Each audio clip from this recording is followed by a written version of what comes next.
नमस्कार दोस्तों, जन्मभूमि geography classes पे आप सभी का स्वागत है।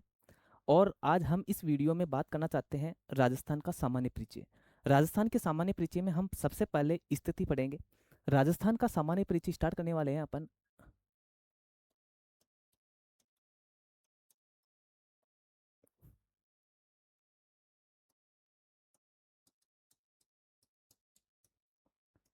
राजस्थान का सामान्य परिचय। और इस राजस्थान के सामान्य परिचय में दोस्तों हम पढ़ने जा रहे हैं। पहले स्थिति की बात करेंगे। स्थिति की बात में हम करेंगे पहले विश्व में, एशिया महाद्वीप में और इसके बाद में भारत में। अगर विश्व की बात करते हैं दोस्तों, हम बात कर रहे हैं दोस्तों विश्व में। राजस्थान की स्थिति की बात करेंगे दोस्तों कौन से में? विश्व में। अगर विश्व में हम बात करते हैं दोस्तों, तो विश्व में हम बात करते हैं तो दोस्तों पहले हम एक ये जो है पूरी पृथ्वी की बात करते हैं। पूरी पृथ्वी में बात करेंगे दोस्तों, ये पूरी पृथ्वी है। और पूरी पृथ्वी में हम अक्षांश और देशांतर के आधार पे हम बात करेंगे। और अक्षांश में हम बात करते हैं पृथ्वी को दो भागों में विभाजित करती है कौन सी रेखा? भूमध्य रेखा। कौन सी रेखा दोस्तों? भूमध्य रेखा।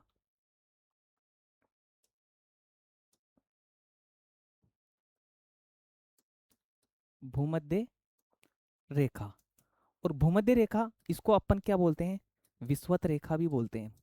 विषुवत रेखा की बात करते हैं दोस्तों अक्षांश रेखा के आधार पे।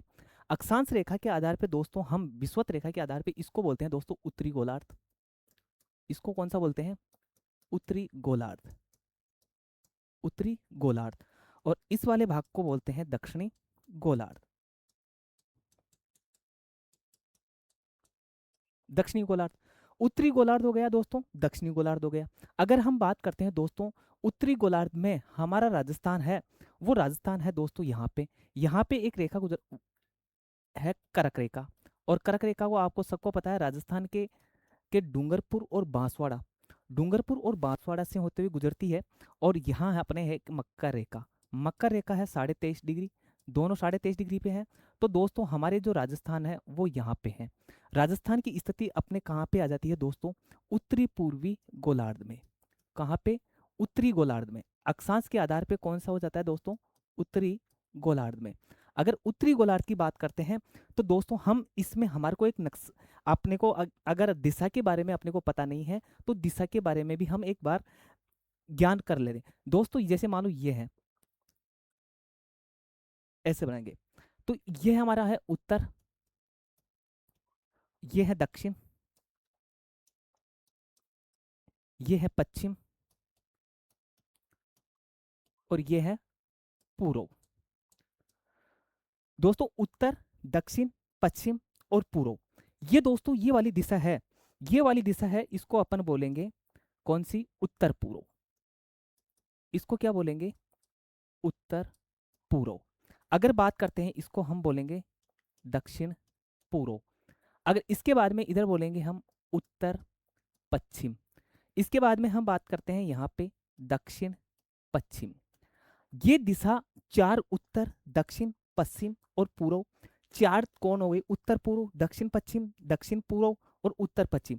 अगर बात करते हैं दोस्तों कौन, अगर मान लो ये क्वेश्चंस अपने पास में ऑप्शन में ये नहीं आए अपने पास में और इसके बाद में हमारे पास में कौन आ जाए, तो इसको दोस्तों हम बोलते हैं कौन के बारे में अगर बात करते हैं तो दोस्तों इसको बोलेंगे हम ईशान कोण। इसको क्या बोलेंगे दोस्तों? ईशान कोण। अगर इसको बोलते हैं दोस्तों अग्निकोण। कौन से? अग्नि कोण। अगर इसको बोलेंगे दोस्तों आप नैऋत्य कोण। कौन सी बात करेंगे? नैऋत्य कोण। नैऋत्य कोण है और इसको बोलेंगे हम दोस्तों वायव्य कोण। अगर अक्षांश की दृष्टि से देखा जाए तो हम उत्तरी गोलार्ध की बात करेंगे। अगर अक्षांश की दृष्टि से देखा जाए तो उत्तरी गोलार्ध बात करेंगे। इस उत्तरी गोलार्ध को हम दोस्तों स्थलीय गोलार्ध भी कहते हैं। स्थलीय गोलार्ध भी कहते हैं। और स्थलीय गोलार्ध, और इसको क्या बोलते हैं हम? इसको बोलते हैं जलीय गोलार्ध। अब साहब हमने तो बोल दिया कि साहब जलीय गोलार्ध कहते हैं और स्थलीय गोलार्ध कहते हैं, लेकिन इसको स्थलीय गोलार्ध और जलीय गोलार्ध किस भूगोलवेत्ता ने कहा गया, ये आप बताओगे और नहीं तो वीडियो के लास्ट में ये आपको मैं बताऊंगा। ठीक है। अगर बात करें उत्तर पूर्व से पश्चिम अक्षांश रेखा के आधार पर कौन सा गोलार्ध है अपना, उत्तरी गोलार्ध। अगर बात करते हैं 0 डिग्री ग्रीनविच रेखा और ग्रीनविच रेखा के आधार पर देखें तो ये है हमारा पश्चिम, ये हमारा पश्चिम, ये हमारा पश्चिम और ये हमारा है पूर्व। अगर पूर्व की बात करें तो दोस्तों अक्षांश और देशांतर रेखा की बात करते हैं तो उत्तर से दक्षिण जो काल्पनिक रेखाएं खींची जाती है वो हमारे पास में कौन सी होती है, देशांतर रेखाएं। पूर्व से पश्चिम खींची जाए तो वो कौन है, अक्षांश। अगर बात करते हैं हम किस गोलार्ध में है तो बात करते हैं दोस्तों पूर्व, पूर्व में। तो इसके पास में अगर अक्षांश के आधार पे देखा जाए तो कौन सा गोलार्ध हो गया, उत्तरी गोलार्ध। अगर अपने को पूछे देशांतर के आधार पे है तो देशांतर में हम आ जाएंगे दोस्तों पूर्वी गोलार्ध, पूर्वी गोलार्ध। अगर पूर्वी गोलार्ध आ गया तो हमारे को पूरे विश्व में अगर देखा जाए तो हमारी स्थिति कौन सी हो गई, उत्तरी पूर्वी गोलार्ध में। कौन से गोलार्ध में हो गई, उत्तरी पूर्वी गोलार्ध में, उत्तरी पूर्वी गोलार्ध में, उत्तरी पूर्वी गोलार्ध में हमारी पूरी स्थिति हो गई। और उत्तरी पूर्वी गोलार्ध को हम कौन सा कोण बताए थे दोस्तों, ईशान कोण, ईशान कोण, ईशान कोण। तो पूरे विश्व में हमारे राजस्थान की स्थिति कहाँ पे है, ईशान कोण में है। कौन से गोलार्ध में है, उत्तरी पूर्वी गोलार्ध में है। अक्षांश में कौन सा है, उत्तरी अक्षांश, उत्तरी गोलार्ध है। और अगर बात करते हैं देशांतर के अनुसार है तो देशांतर में हम कौन सी बात करेंगे, पूर्वी गोलार्ध में। तीनों टाइप के क्वेश्चन हो गए। अक्षांश के आधार पर कौन से गोलार्ध में है, उत्तरी गोलार्ध में। देशांतर के अनुसार कौन से गोलार्ध में है, पूर्वी गोलार्ध में। अगर पूरी विश्व में पूछ ले तो कौन से गोलार्ध में है, उत्तरी पूर्वी गोलार्ध में है। तो उत्तरी पूर्वी गोलार्ध को हम किस नाम से, ईशान कोण, ये अपने को ध्यान रखना है। तो विश्व में राजस्थान की स्थिति कौन से कोण में है, ईशान कोण में। अब बात करते हैं दोस्तों हम एशिया महाद्वीप में। अगर एशिया महाद्वीप में राजस्थान की बात करते हैं, एशिया महाद्वीप में, एशिया महाद्वीप में राजस्थान की बात करते हैं हम, तो दोस्तों एशिया महाद्वीप में हम राजस्थान की बात करते हैं तो दोस्तों हमारे पास में जैसे मान लो ये है,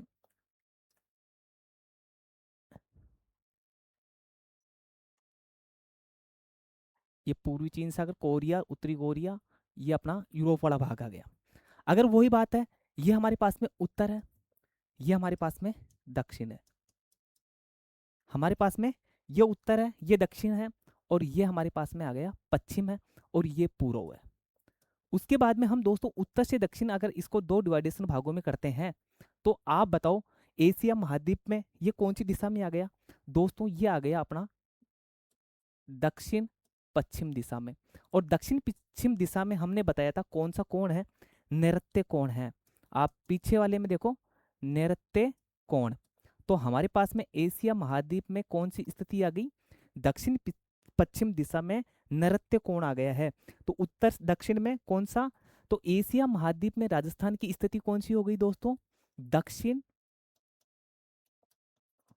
दक्षिण पश्चिम, पश्चिम दिशा।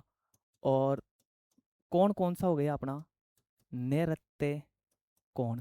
दोस्तों कुछ छोटी चीजें अपन छोड़ देते ना तो वो क्वेश्चन में पूछ ले तो अपन को साथ के साथ कोण भी लेते हुए चलने हैं। तो नैऋत्य कोण में अपना एशिया महाद्वीप में कहाँ पे है, दक्षिण पश्चिम कोण में। अगर बात करते हैं भारत की, अगर भारत की बात करते हैं अपन तो भारत में, भारत में,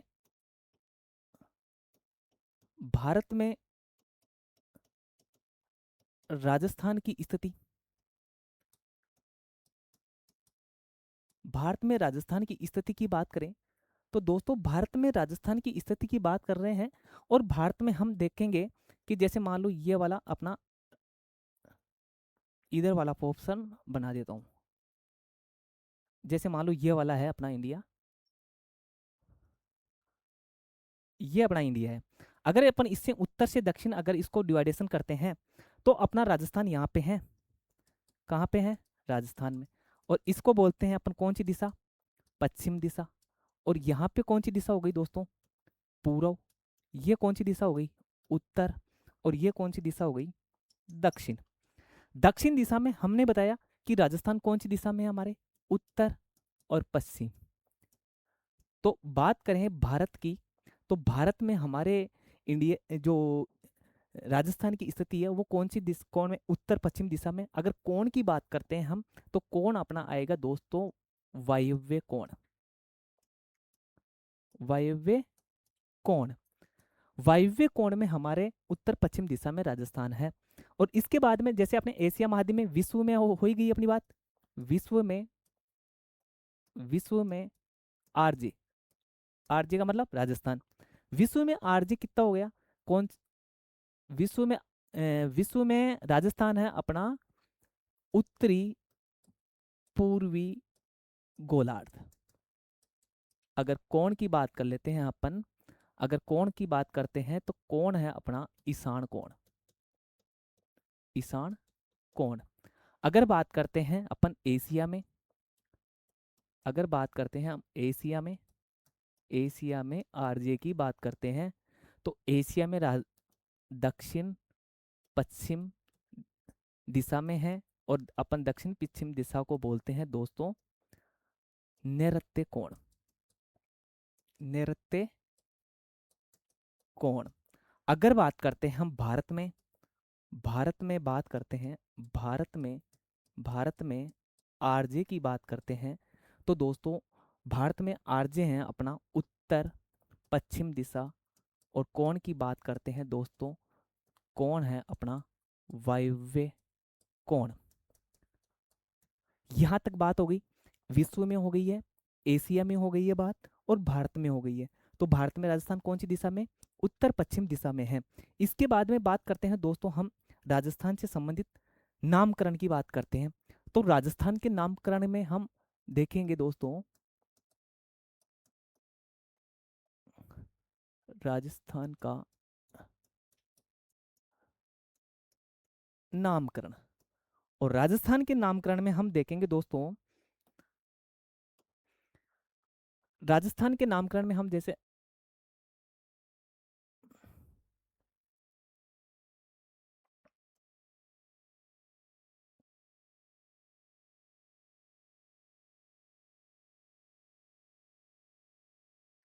जैसे ये राजस्थान हो गया अपना, राजस्थान की बात करेंगे दोस्तों हम, राजस्थान में हम नामकरण की बात करते हैं, तो राजस्थान में नामकरण के लिए हमने अलग अलग, अलग अलग अपने पास में आए हैं, और अलग अलग में हम बात करते हैं दोस्तों। इसको ऋग्वैदिक काल में, ऋग्वैदिक काल में क्या कहा गया, ब्रह्मवर्त कहा गया। महाभारत में इसको क्या कहा गया, मरुकांतर कहा गया।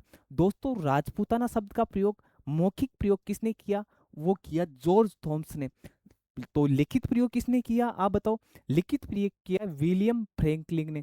तो वर्तमान में राजस्थान शब्द का प्रयोग करने वाले कौन थे, कर्नल जेम्स टोड। तो दोस्तों हम बात करते हैं विभिन्न कालों की, तो इसमें आया कौन सा, ब्रह्मवर्त काल।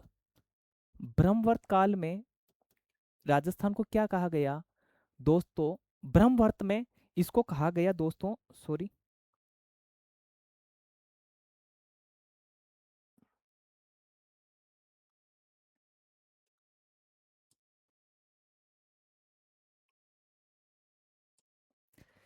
अगर बात करते हैं ऋग्वेदिक काल में,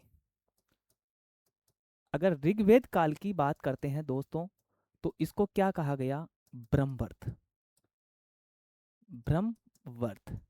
अगर बात करते हैं दोस्तों महाभारत काल की, महाभारत काल में, और महाभारत काल में दोस्तों इसको कहा गया मरुकांतार। क्या कहा गया, मरुकांतार। अगर बात करते हैं दोस्तों, अगर इसको राजस्थानीय शब्द का प्रयोग, राजस्थानीय शब्द का प्रयोग किया गया, वो प्रयोग किया गया गोसुंडा का शिलालेख। गोसुंडा शिलालेख में इसका राजस्थानिया शब्द का प्रयोग मिला अपने को। उसके बाद में दोस्तों हम बात करते हैं राजपूताना। राजपूताना का दो प्रयोग हुए, कौन सा, राजपूताना शब्द के दो प्रयोग हुए, एक तो मौखिक हुए और एक हुआ हमारे पास में लिखित, लिखित प्रयोग। मौखिक प्रयोग करने वाले कौन थे, मौखिक प्रयोग करने वाले हैं दोस्तों जॉर्ज थॉम्स। जॉर्ज थॉम्स कब किया, 1800 ईस्वी में। अगर बात करते हैं लिखित प्रयोग किसने किया, विलियम, विलियम फ्रैंकलिन। और विलियम फ्रैंकलिन ने कहा कब, 1805 ईस्वी में, 1805 ईस्वी में। भाई साहब कर दिया, लेकिन पुस्तक का नाम बताओ। पुस्तक का नाम है साहब military the military memoirs George Thoms. इस पुस्तक में किस प्रयोग का प्रयोग किया? राजपूताना शब्द का प्रयोग किया, ऋग्वेदिक काल में प्रयोग किया। आगे दोस्तों आते हैं कौन? अपने colonel James Tod. Colonel James Tod ने इसका प्रयोग किया राजस्थान। राजस्थान भी कहा इसने, इसने कहा कि राजस्थान भी कर दिया, राजस्थान भी कर दिया। कब प्रयोग?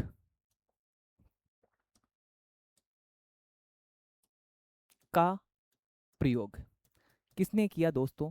इसका प्रयोग किया कर्नल जेम्स टोड ने। किसने किया? कर्नल जेम्स टोड ने।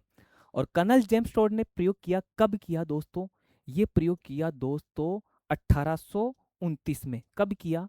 1829 में। और इनकी पुस्तक थी दोस्तों, इनकी पुस्तक थी annals and antiquities, the annals and antiquities of Rajasthan. The annals and antiquities of Rajasthan. भाई साहब ये ऑप्शन में आया ही नहीं। ऑप्शन में नहीं आया तो क्या आया? ऑप्शन में आ गया साहब इसका उपनाम, एक नाम और है, वो है दोस्तों the western Rajputana state, the western Rajputana state of India. साहब ये समझ में आ गया। यह भी अपने पास में क्वेश्चन में नहीं आया। क्वेश्चन पूछ लिया कि साहब इस पुस्तक का, ये तो कर्नल जेम्स टोड ने लिखी, लेकिन क्वेश्चन ये आया कि साहब ये जो कर्नल जेम्स टोड ने ये पुस्तक लिखी, ये पुस्तक लिखी तो इसका हिंदी अनुवाद किसने किया? हिंदी अनुवाद। और हिंदी अनुवाद किया दोस्तों, नाम सुना है क्या? गौरी शंकर ओझा। इन्होंने इसका हिंदी अनुवाद किया। तो राजस्थान का प्रयोग कर्नल जेम्स टोड ने किया, 1829 में किया। The annals and antiquities of Rajasthan, the western Rajputana state of India, दोनों पुस्तकें एक है। इसका नाम ये भी है और ये भी है। ये ऑप्शन में नहीं है, ये आ जाएगा। पूछ ले इनका हिंदी अनुवाद किसने किया? हीरा शंकर गौरी शंकर ओझा। इसके बाद में हम बात करते हैं दोस्तों, अगर बात करते हैं हमारे पास में बहुत से ऐसे वो ये हैं क्षेत्र हुए हैं जिनको प्राचीन समय में हम मतलब अपने जो विभिन्न क्षेत्र हैं और विभिन्न क्षेत्रों को हम किस किस नाम से जानते थे, किस किस नाम से जानते थे? जैसे हमारे गंगानगर है, गंगानगर के आसपास के क्षेत्र को अपन किस नाम से जानते थे? और जो भी है वो सब अपन मानचित्र में समझेंगे। अब अगर बात करते हैं किसकी, राजस्थान के विभिन्न क्षेत्र, राजस्थान के विभिन्न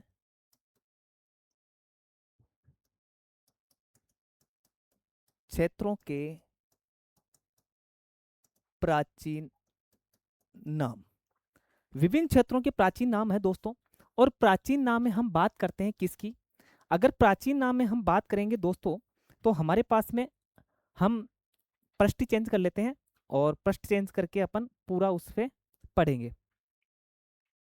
या इरेजर, प्राचीन नाम की बात कर लेते हैं और प्राचीन नाम में हम पृष्ठ चेंज कर लेते हैं।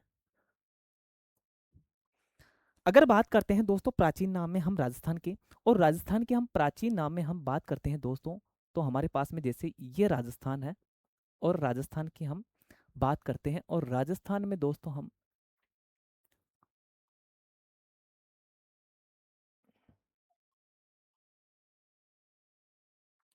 जैसे मानो ये राजस्थान है दोस्तों। अगर बात करते हैं प्राचीन नाम के, तो हमारे पास में ऊपर एक जिला रहता था गंगानगर। कौन सा जिला है दोस्तों? पहले अपन जिले लिख लेता हूं मैं, फिर उससे समझने में आएगी। गंगानगर आ गया। इसके बाद में हम बात करेंगे दोस्तों अलवर के आसपास की क्षेत्र की बात। अगर इसके बाद में हम बात करेंगे किसकी? भरतपुर, धौलपुर और सवाई माधोपुर, इस क्षेत्र की बात करेंगे। उसके बाद में हम बात करेंगे दोस्तों अपने यहाँ पे कोटा और बारा। उसके बाद में हम बात करेंगे यहाँ पे हमारे पास में है उदयपुर और चित्तौड़। ठीक है। उसके बाद में हम बात करेंगे यहाँ पे हमारे पास में डूंगरपुर और बांसवाड़ा। इसके बाद में हम बात करते हैं यहाँ पे हमारे पास में आता है बीकानेर। बीकानेर के बाद में आता है दोस्तों नागौर। और नागौर के बाद में हम इस क्षेत्र की बात करेंगे कौन सा, एक तो जयपुर है और एक हमारे पास में टोंक। इसके बाद में हमारे पास में दोस्तों यहाँ पे आता है बाड़मेर और एक क्षेत्र है यहाँ पे जोधपुर और पाली। यहाँ पे एक जिला है दोस्तों सिरोही। इसके बारे में दोस्तों हम इनको प्राचीन समय में किस नाम से जानते थे उसके बारे में हम बात करेंगे दोस्तों। गंगानगर के आसपास के क्षेत्र के, अलवर के आसपास के क्षेत्र के, भरतपुर धौलपुर के आसपास के क्षेत्र को, जयपुर और टोंक, कोटा और बारा, और उदयपुर और चित्तौड़गढ़, डूंगरपुर और बांसवाड़ा और सिरोही। अगर बात करते हैं बाड़मेर, और इसके बाद में जोधपुर और पाली, और बीकानेर के आसपास के क्षेत्र को, और नागौर के आसपास के क्षेत्र की बात करते हैं। अगर बात करते हैं दोस्तों हम गंगानगर के आसपास की क्षेत्र की बात करते हैं, तो गंगानगर के आसपास के क्षेत्र को हम दोस्तों जानते थे किस नाम से, योद्धे प्रदेश। किस नाम से जानते थे, गंगानगर के आसपास के क्षेत्र को हम जानते हैं दोस्तों योद्धे प्रदेश।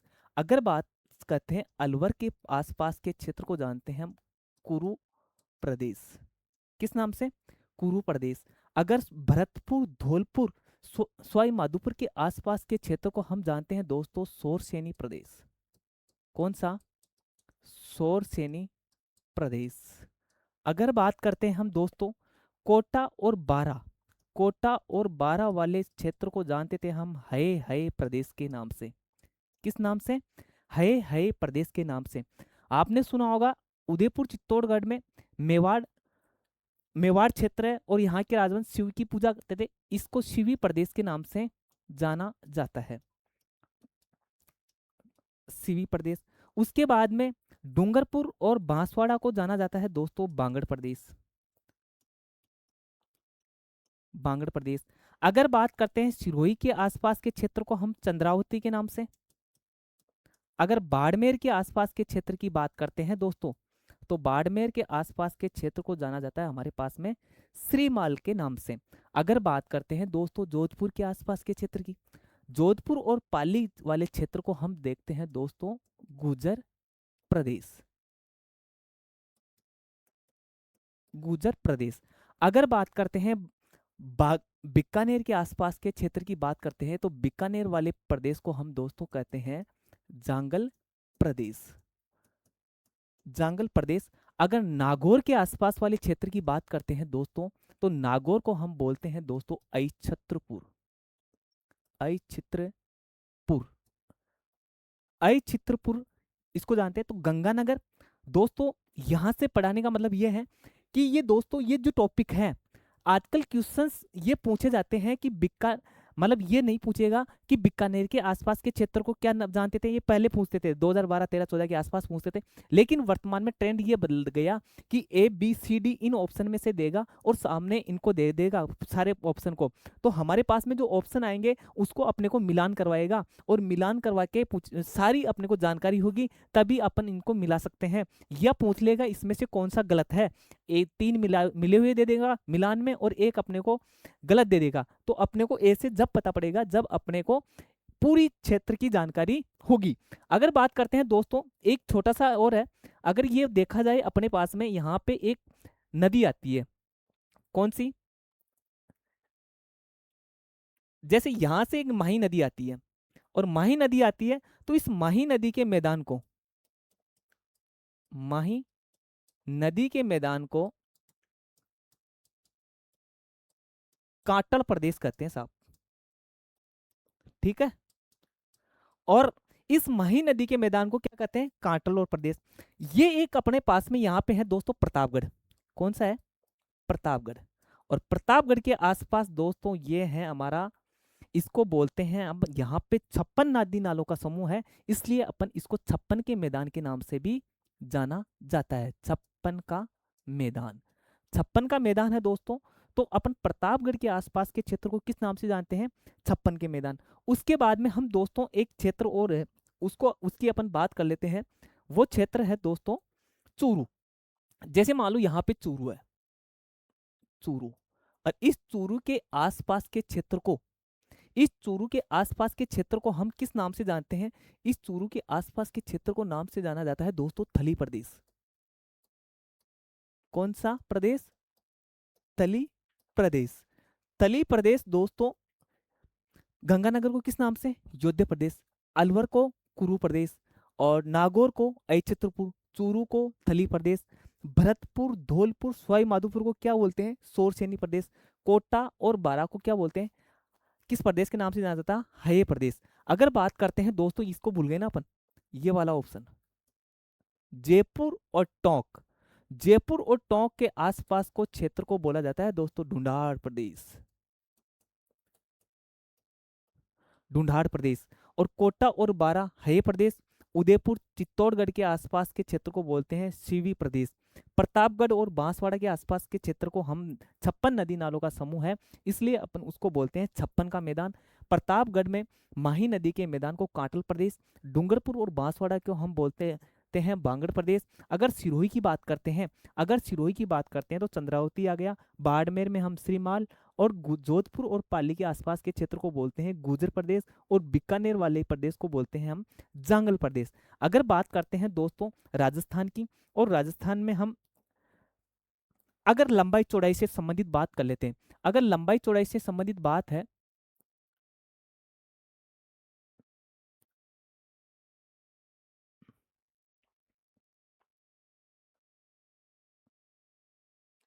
ये उत्तर हो गया, ठीक है, और ये हो गया अपना दक्षिण, ये हो गया अपना पश्चिम, ये हो गया पूर्व। पश्चिम और पूर्व, पश्चिम पूर्व में हम देखते हैं दोस्तों कि अपने लंबाई की जो उत्तर से दक्षिण जो लंबाई है, ये उत्तर से दक्षिण लंबाई है, ये दोस्तों कितनी है, इसको ये लंबाई है दोस्तों 826 किलोमीटर। अगर इसकी बात करते हैं दोस्तों, ये है 869 किलोमीटर। उत्तर से दक्षिण लंबाई कितनी है, 826। अगर बात करते हैं पश्चिम से पूर्व की लंबाई कितनी है, 869 किलोमीटर। अगर इसके अंतर की बात करते हैं दोस्तों, ये आता है 43 किलोमीटर। कितनी, 43 किलोमीटर आती है।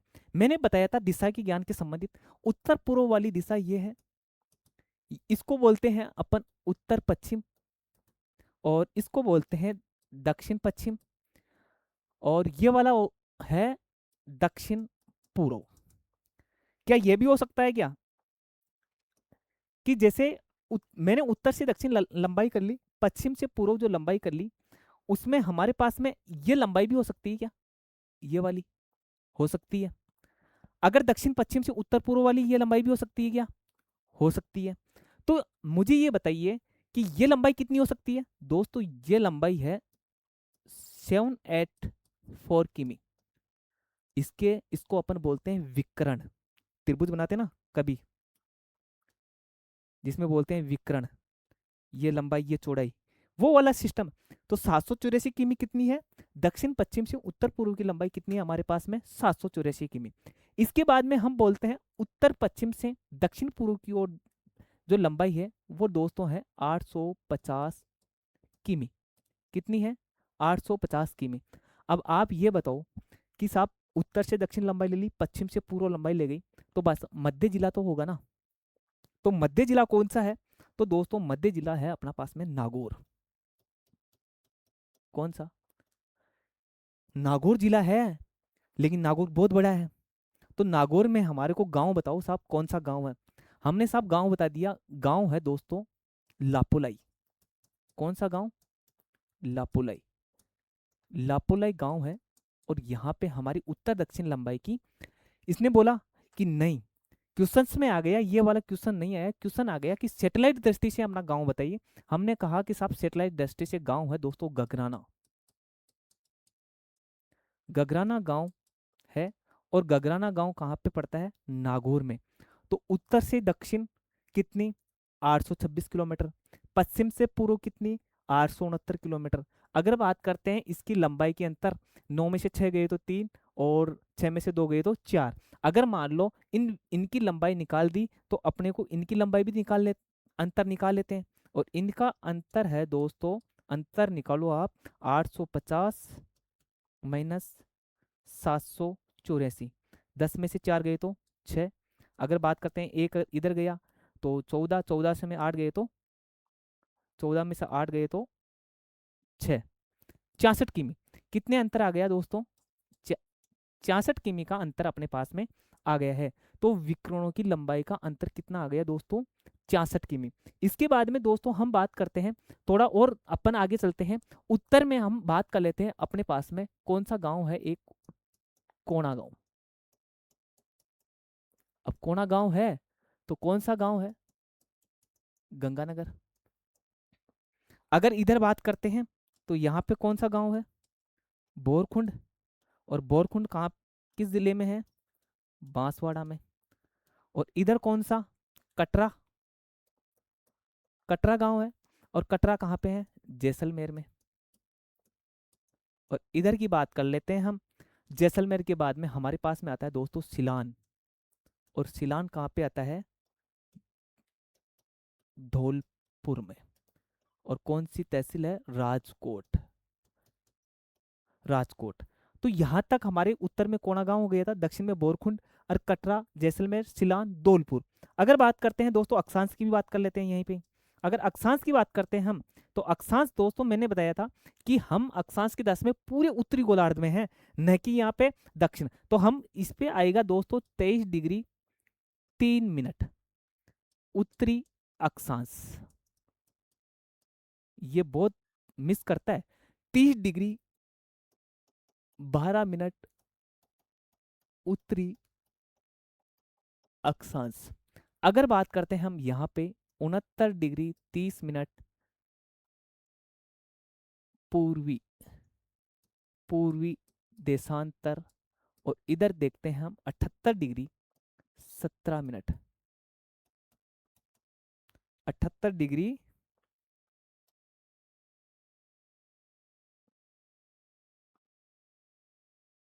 78 डिग्री 17 मिनट का निशान लगाएंगे।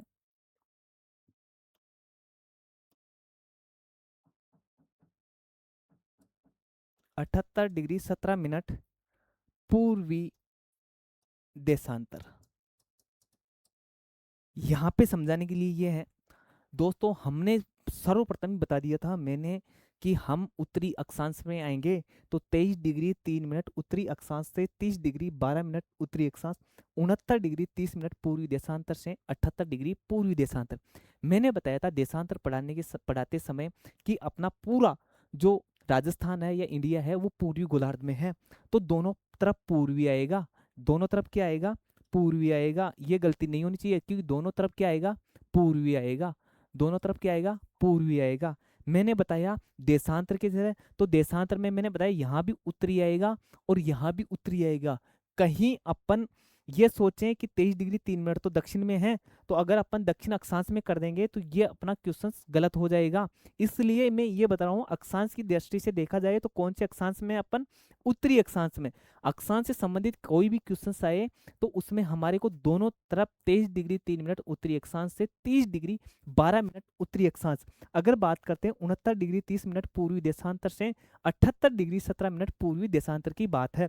अगर बात करते हैं हमारे पास में, हम इससे संबंधित थोड़ा और आगे बात करते हैं अक्षांश से संबंधित। और अक्षांश में हम बात करते हैं दोस्तों, अक्षांश से बात करते हैं कि 23 डिग्री 3 मिनट, जैसे टाइम हुआ है 12:06, तो क्या 12 काउंटिंग 12 पे ही है या 12:06 पे? क्या बताओ 12 काउंटिंग होगा? नहीं, क्योंकि सेकंड आगे निकल गई तो अपन 12 को काउंट नहीं कर सकते।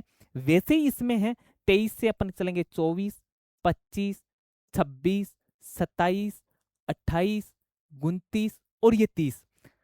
कितने अक्षांश गुजरते हैं अपने पास में?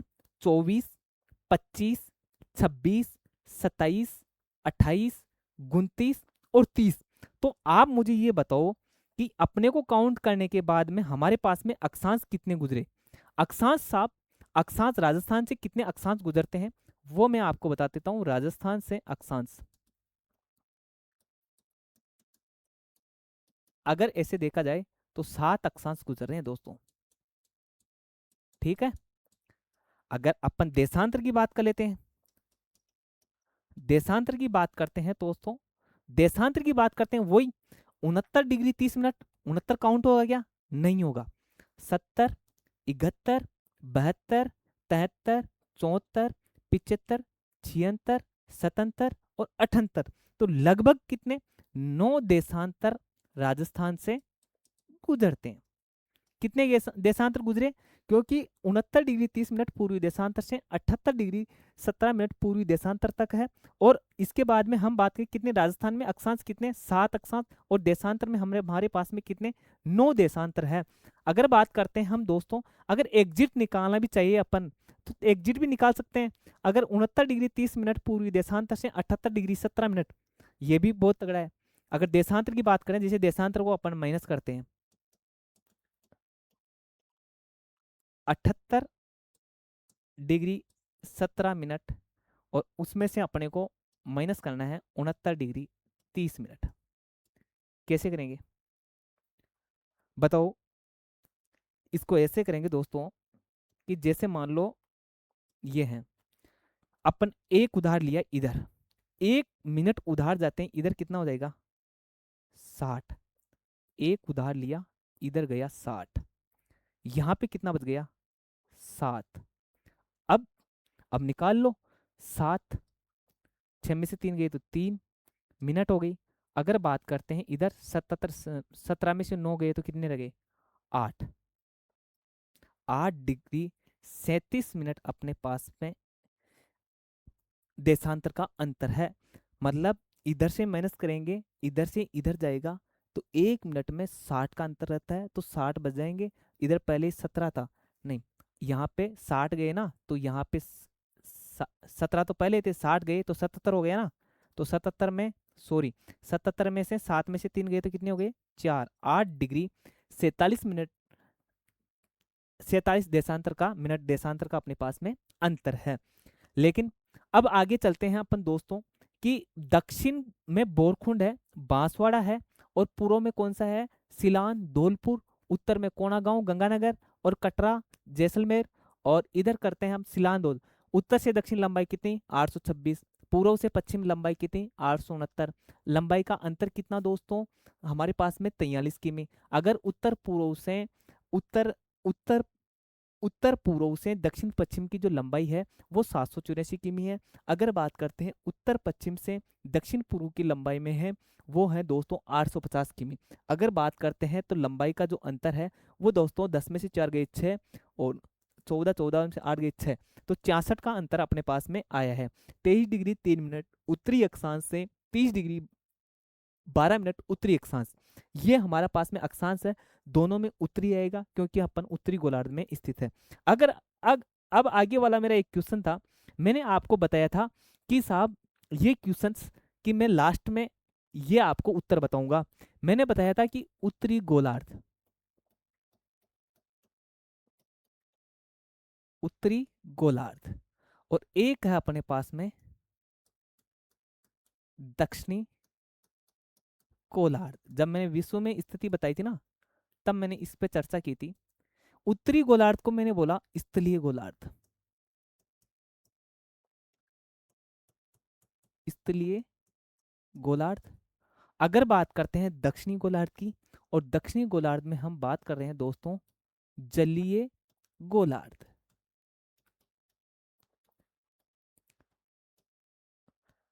उत्तरी गोलार्ध को स्थलीय गोलार्ध क्यों कहा? स्थल की सीमा अधिक होने के कारण स्थलीय गोलार्ध। दक्षिणी गोलार्ध को अपने जलीय गोलार्ध क्यों कहा? वो इसलिए कहा कि यह है दोस्तों जल की अधिकता के कारण। मैंने अब क्वेश्चन किया था कि साहब ये वाला गोलार्ध है, इनको स्थलीय गोलार्ध और जलीय गोलार्ध किसने कहा? ये दोस्तों क्वेश्चंस है, क्योंकि बता तो सभी देते हैं कि साहब स्थलीय गोलार्ध कहते हैं स्थल की अधिकता के कारण, लेकिन कहा किसने? दोस्तों अरब भूगोलवेत्ता हुए। कौन? अरब भूगोलवेत्ता। अरब भूगोलवेत्ता है, और अरब भूगोलवेत्ता ने 14 जलवायु प्रदेश बताए। पूरे विश्व की बात कर रहे थे ये, ठीक है। और इन्होंने ही सर्वप्रथम भाई साहब क्या कहा कि स्थलीय गोलार्ध और जलीय गोलार्ध, स्थल गोलार्ध व जलीय गोलार्ध में विभाजित किया। ये हो गया मेरा क्वेश्चन था, उसका उत्तर। अरब भूगोलवेत्ता हुए थे कौन? नाम नहीं बताया मैंने। अरब भूगोलवेत्ता हुए कौन? अल मकदिसी। कौन हुए? अल मकदिसी कौन हुए? अपने अरब भूगोलवेत्ता है, उन्होंने 14 जलवायु प्रदेश बताए, और सर्वप्रथम इन्होंने स्थलीय गोलार्ध व जलीय गोलार्ध में डिवाइडेशन किया। तो ये मेरा क्वेश्चंस का उत्तर हो गया है दोस्तों। इसके आगे अपन चर्चा करेंगे हम वापिस अक्षांशीय और देशांतरी विस्तार का अंतर होगा। उसके बाद में हम अक्षांशीय देशांतर के अंतराल के संबंधित बात कर लेंगे पूरी। और उसके बाद में हम बात करेंगे दोस्तों जो भी अपने जो भी अक्षांश देशांतर से रिलेटेड हो जाएगा। फिर अपन बात करेंगे दोस्तों राजस्थान के जो जिले हैं, 41 जिले हैं, भजनलाल जी ने 41 किए। पहले क्या कर दिया था गहलोत जी ने? 50 दिसंबर 2024 में अपने जो भी उन्होंने सरकार ललित के कुमार से 9 जिले निरस्त कर दिए थे, उन्होंने 41 जिले बना दिए। और 41 जिलों के बारे में हम चर्चा करेंगे अगले वाले वीडियो में। और दोस्तों आपको वीडियो अच्छा लगे और ज़्यादा से ज़्यादा अपने दोस्तों को शेयर करें। और जो भी अपने सब्जेक्ट से संबंधित कोई क्वेश्चंस हो तो आप ज़रूर शेयर करें। अपना कमेंट्स के माध्यम से ही अपना जुड़े रहेंगे और अपने नोट्स अच्छे बने। और लास्ट में मैं ये कहना चाहता हूँ कि जो भी मैं यहाँ पे पढ़ा रहा हूँ वो वीडियो अपने उनकी सारी पीडीएफ्स में उपलब्ध कराऊंगा। जय हिंद, जय भारत।